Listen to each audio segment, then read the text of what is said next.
Good evening. My name is Sam and I'm reading to you from Norwich, Norfolk in the UK. This is my contribution to the Read Around the World experiment, and I'm reading from Death, the Devil and the Goldfish by Andrew Buckley. Chapter 5.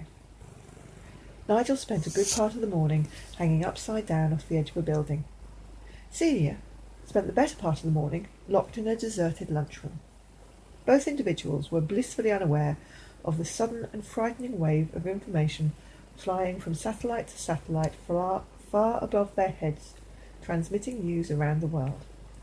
A lone journalist in the southeast region of Brazil was the first person to pick up on the subject of the news.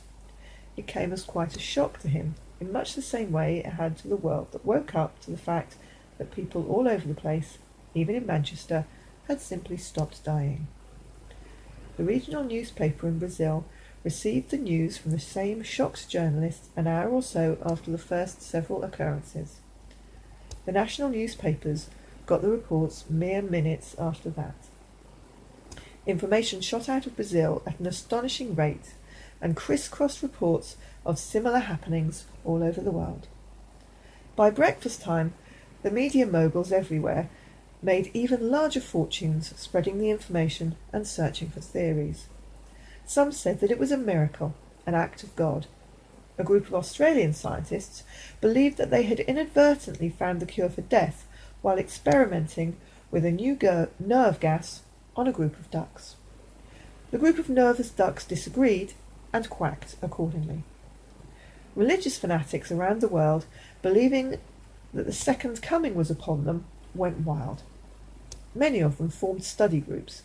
Others danced in the streets. Ministers began scheduling church meetings, and somebody woke up the Pope. The sons and daughters of the Lemming Order, an overdramatic and sensationalist religious cult, were about to achieve ultimate enlightenment by committing suicide.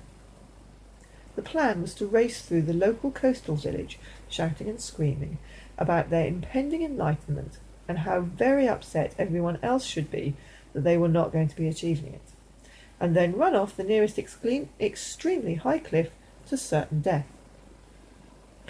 They were all considerably shocked to find that ultimate enlightenment consisted of them lying on the beach, on a bunch of sharp rocks protruding from the ocean below a very high cliff.